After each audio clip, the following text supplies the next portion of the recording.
Y hablamos ahora en este espacio de Café y Té con nuestro doctor experto. Él es experto en todo el tema de la endocrinología. Y a ver si no me saliera la palabra ahora. Endocrino. Nuestro Ricardo Chamorro. Muy buenas tardes, doctor. Bienvenido. Buenas tardes, María José. He querido yo decir endocrinología y no me salía. Pero al final lo dices bien. No es una palabra fácil de endocrino, decir. Has dicho. Endocrinología. El endocrino. El endocrino, Muy bien, ¿verdad? muy Voy a bien. ver el endocrino, porque es que yo tengo problemas de tiroides. Eso lo he oído yo muchísimo. De hecho dicen, no, si es que yo, ¿sabes lo que pasa? Que todo lo que como me engorda porque tengo problemas de tiroides. Pues eso es, no es verdad. Eso es una excusa.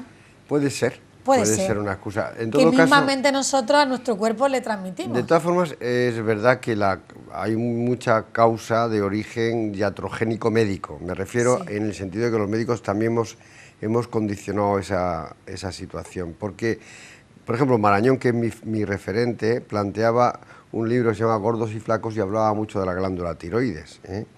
Y es que la glándula tiroides tiene mucho que ver con la termogénesis, con la producción de calor y por tanto con el metabolismo, ¿eh? Entonces es verdad que cuando hay un hipertiroidismo, que hay aumento de la producción de hormona tiroidea, pues se produce una pérdida de peso, también una pérdida de grasa junto a una pérdida de hueso, una pérdida de masa muscular, o sea, una pérdida de todo, porque hay mucha combustión. Y también puede ser todo y el lo hipotiroidismo tiene que ser un hipotiroidismo muy manifiesto, un hipotiroidismo clínico muy manifiesto para que haya sensación de, o sea, aumento de peso. Por tanto, la relación obesidad y tiroides no existe. No existe. Y es más, la obesidad es muy compleja porque hay factores genéticos y factores ambientales. Y la enfermedad tiroidea está muy bien especificada. Estamos hablando, tú has hablado antes de bultos en el tiroides, o me has querido hablar algo de bultos en el tiroides. Sí, es que de eso vamos a hablar hoy, de nódulos, pero también ¿no? hay que hablar de funcionalidad del tiroides. Y me has dicho, ¿la función del tiroides condiciona ganancia de peso o pérdida de peso? Depende de la gravedad de la disfunción. Depende de la gravedad de la disfunción. La mayoría de las veces lo que nos aparece en la consulta son enfermedades con alteración funcional relativamente leves, y por tanto no tiene mucha repercusión con respecto al peso. Más el hipertiroidismo con pérdida de peso que el hipotiroidismo. Y es muy frecuente la enfermedad nodular. Por tanto, aquí sí cada vez estamos más bien indicando cuál es lo que debemos hacer para la patología tiroidea. La patología tiroidea cada vez está más bien estudiada, mejor estructurada, y lo único que ocurre es que es una patología tan frecuente que, por ejemplo, el 12% de la población puede tener disfunción tiroidea. Y no lo sabe. Y el 7% o sea, puede ser que un 7% no lo sepa, ¿eh? ¿Y cómo se nota esa dificultad? Pues mira, la alteración funcional tiroidea puede ser de tipo funcional, como te he dicho, y de tipo morfológico, que aumenta la glándula tiroides. El aumento de la glándula tiroides se llama bocio. Ah, es verdad, de toda la vida se ha llamado. Ese es el nombre que ha recibido comúnmente. Efectivamente, y realmente bocio es decir poca cosa, hay que poner más apellidos, ¿eh? Tú puedes decir Fernández, pero hay muchos Fernández, ¿eh? Claro. Hay que decir, ¿el bocio qué es? Difuso, aumento toda la glándula; nodular, que hay un nódulo; multinodular, que hay muchos nódulos. Ese nódulo es autónomo, no es autónomo, es normofuncionante, es hiperfuncionante, por eso digo que hay que poner apellidos y hay que estudiarlo. Entonces, por eso cuando muchas personas tienen una gran papada, es una papada, no un bocio. Pero pueden... Hay que diferenciarlo. Entre papada y bocio. Claro, porque tú puedes tener un poquito de grasa subcutánea, ¿entiendes? Subcutánea, incluso grasa pretiroidea, y no tener aumento de la glándula. El bocio es aumento de la glándula, aumento de la glándula. Y ya insisto, es que es una patología muy frecuente. Se calcula que la incidencia de patología tiroidea al año debe ser entre 0,1% de la población. O sea, es muy poquito. Que quiero decirte, 0,1% de incidencia significa 40.000 casos al año, en España. En España, nada, es que un 0,1 es que de es nada. De toda la población. De toda la población. Y entonces, si tú tenemos 0,1% y se calcula que, por ejemplo, lo más preocupante de que haya bultos o nodos tiroideos es que tengas un cáncer de tiroides. El cáncer de tiroides es el cáncer para el endocrino más frecuente. Ah, claro. El endocrino, el cáncer que va a haber en todas las glándulas de secreción interna es el cáncer de tiroides. Y ese cáncer de tiroides se calcula que se produce una incidencia de 3.000 casos al año en España. Que también es poco. Que es relativamente poco. Será el 10º o el 11º de los cánceres en general. Pero bueno, para patología endocrina, la patología nuestra es el más frecuente. ¿Por qué motivos empieza a funcionar mal la tiroides?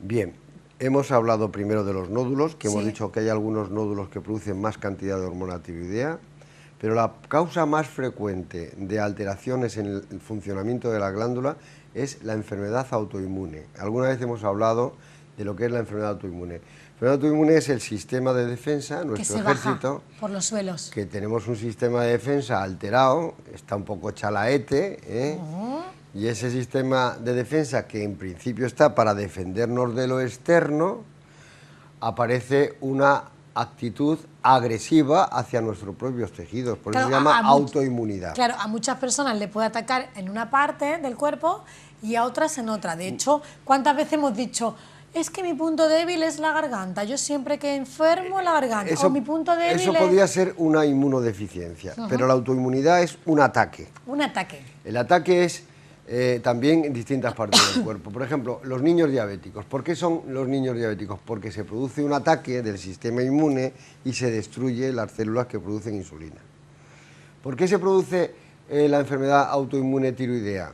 ¿Y por qué hay hipertiroidismo o hay hipotiroidismo? Porque si lo que ataca es la infantería, aparece hiper, por ponerte una analogía, pero si ataca la aviación, aparece hipo. O sea que hay anticuerpos estimulantes y hay anticuerpos inhibidores. Inhibidores. Entonces, esa es la mayoría de las personas que tienen patología funcional tiroidea. Por lo tanto, esto viene a afectar a personas que tienen el sistema inmunológico muy bajo, prácticamente nulo, y ahí habría que atacar. Al contrario, sería un sistema inmunológico demasiado agresivo. Demasiado agresivo. Claro, porque por ejemplo, se asocia con problemas de alergia, se asocia con otras enfermedades autoinmunes, y lo que es evidente es que es una patología súper frecuente y que hay un porcentaje de la población, que es la mitad prácticamente, que lo desconoce que tiene esa enfermedad autoinmune. Los antecedentes familiares nos ponen en marcha para pensar en eso. Y con respecto a la funcionalidad del tiroides, te diré que hay épocas de riesgo como puede ser el periodo de crecimiento, la pubertad, donde la hormona tiroidea influye sobre el crecimiento, la gestación, también muy importante, en las chicas es que soy siempre muy importante. Sí. Y entonces lo que ocurre Somos es que muy protagonistas siempre en todo. Entonces, en periodos pregestacionales, cuando una persona tiene una enfermedad tiroidea, tiene que hacerse análisis y tiene que hacerse un control estricto de la hormona tiroidea, porque eso puede tener influencia sobre el feto y sobre la madre. La madre también. Luego en periodos posmenopáusicos también. También la mujer de nuevo. Y también en periodos en los cuales el riesgo cardiológico o el riesgo de enfermedad mental aumenta, porque ahí tienes que ser muy estricto. Siempre he conocido casos más en mujeres que en hombres con el tema de tiroides. Sí, hay más mujeres. Es más mujeres, ¿no? Es un tema más de la mujer, sí, ¿no? Sí, porque ten en cuenta que las mujeres sois cíclicas desde el punto de vista hormonal. Claro. Y luego, de alguna forma, esos cambios hormonales están influyendo sobre la variabilidad de hormonas. Y aunque no tengan trascendencia, sí puede hacer una variabilidad hormonal a nivel, por ejemplo, de una hormona que está en la hipófisis, que se llama TSH, que es el marcador funcional y marcador morfológico del tiroides, que puede haber variabilidad, con lo cual puede haber más estímulo para la producción de nódulos y producción de alteración funcional tiroidea. Por lo tanto, ¿cómo tenemos que tratar todo esto? Y cómo debemos hacer, el nódulo palpable no es frecuente, pero si nosotros hacemos un barrido, sobre todo con una prueba de imagen que es la más eficaz, que es la ecografía, podemos encontrarnos que a los 20 años hay un 10%, a los 30 años un 20%, a los 40 años un 30%, o sea que conforme va avanzando la edad, el porcentaje de nódulos es muy alto. Altísimo. Si hiciéramos una prueba ahora, quizás podríamos tener Podrías nódulos. encontrarte con que tú tendrías más nódulos que yo. probablemente. Sí, por ser mujer. Por ser mujer. ¿Eh? Y porque ya tienes 20 años y con 20 años se tienen ya un 10% Sí, pero de... tengo unos poquitos más, pero muy bueno, poquito más. muy poquito más. Nada, no se nota. Entonces, cuanto más tiempo tienes, aunque seas joven y atractiva... Pero estos nódulos que puedo tener yo, ¿puedo vivir con ellos? La mayoría de las veces, 5% son malignos. 5%. Es una...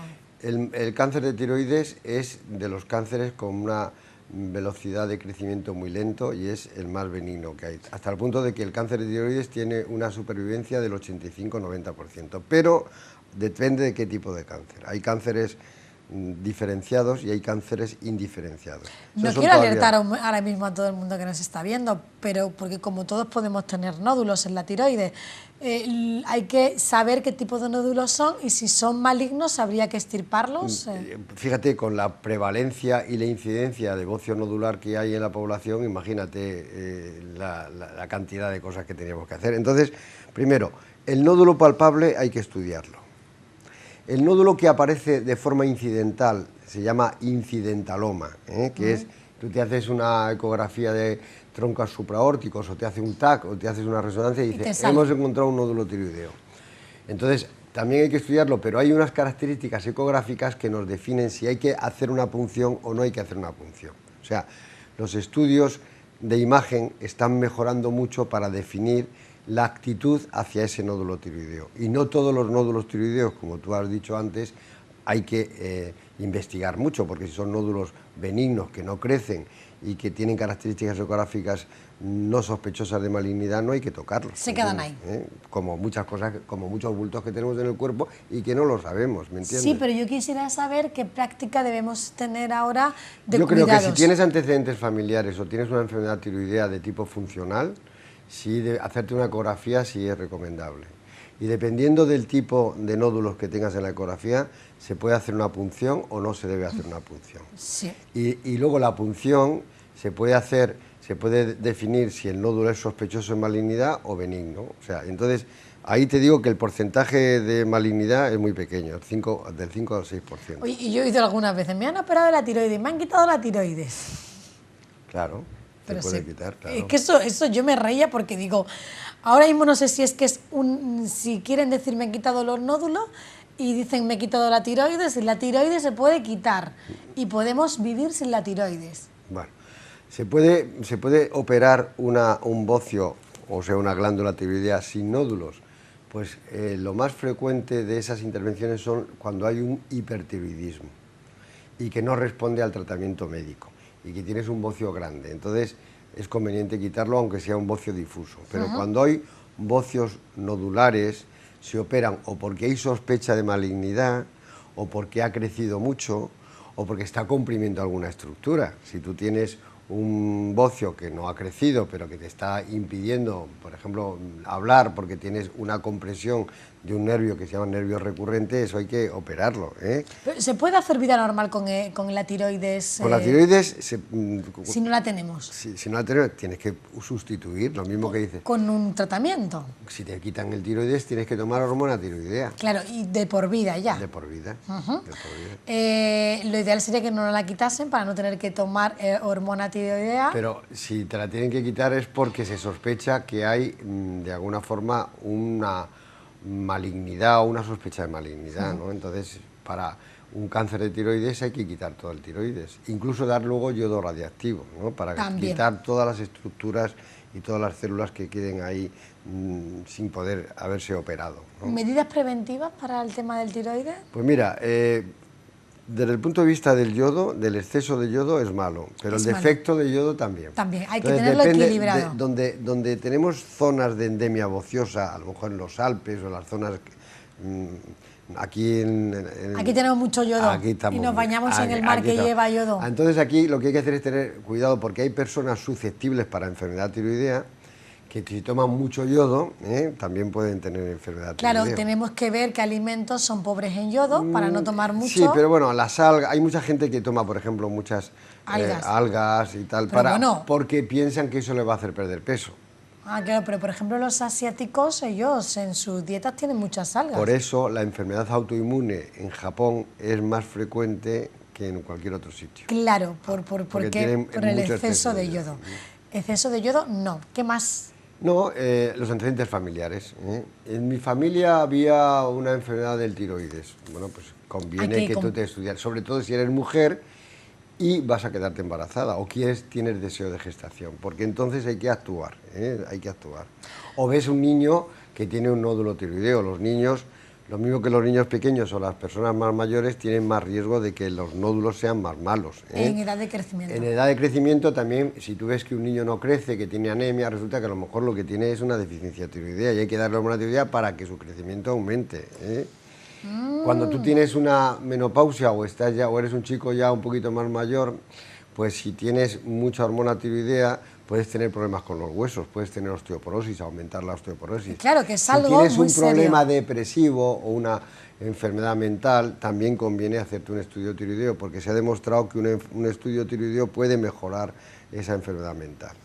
Ricardo, me encanta este tema porque es un tema muy apasionante, el tema de las hormonas, y que cuando tengamos cualquier duda lo mejor es contactar con un especialista, en este caso nuestro doctor, nuestro endocrino, que pasa consulta en la Clínica del Río, tanto aquí en Estepona como en San Pedro de Alcántara. Y el tiroides, ¿sabes? El tiroides, como tú me has hablado, todo el mundo habla del tiroides. La obesidad, pero es que además es una patología, como he dicho, muy frecuente, tanto la patología funcional como los nódulos. Y por tanto hay que ponerse en contacto con personas que entienden un poco el tema, porque hablar de tiroides todo el mundo habla, pero a veces sin criterio. Y es muy importante hacer equipos donde estén los ecografistas, el ecografista es muy importante, el radiólogo, que en un momento determinado defina los nódulos, la punción, la citología. Tiene que haber patólogos expertos en citología del tiroides, equipos quirúrgicos que están bien preparados para una patología que a veces es complicada su intervención quirúrgica, etcétera, etcétera. Ricardo, muchas gracias por acompañarnos, doctor Chamorro, que como siempre nos aclara dudas sobre este tema tan apasionante que es el cuerpo humano y bueno, sus patologías. Y la tiroides es algo de la cual se habla mucho pero se sabe poco. Y los médicos especialistas tenemos mucho que decir. Bueno, pues con este tema terminamos hoy con el doctor Ricardo Chamorro. Ya saben que mañana volvemos, como siempre, a las 8 de la tarde de nuevo aquí en nuestro Café y Té. Hasta mañana.